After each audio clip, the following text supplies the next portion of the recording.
This Thursday morning, may init na balita, bagong pasabog at trending na showbiz chika ang ihahain namin sa inyo. Una rito, BTS member na si Jungkook balik Instagram matapos ang mahigit 2 taon. Recently lamang inanunsyo mismo ni Jungkook sa isang live broadcast ang pagbabalik niya sa Instagram.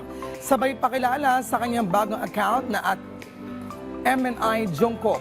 Ayon pa sa kanya, quote-unquote, "This is JK's new Instagram. I made it for multi-live." At kahit bagong-bago pa lang ang account niya, umabot na agad ito sa 2.5 million followers in just one day. Samantala, ang pagbabalik niya sa platform ay naganap isang buwan matapos siyang ma-discharge mula sa mandatory military service kasabay ni Jimin. Matatandaang dinilit ni Jungkook ang kanyang dating IG account noong February 2023 na may mahigit 52 million followers at ayon sa kanya, hindi ito na-hack kundi personal niyang desisyon na burahin ito dahil hindi na niya nagagamit ang naturang account.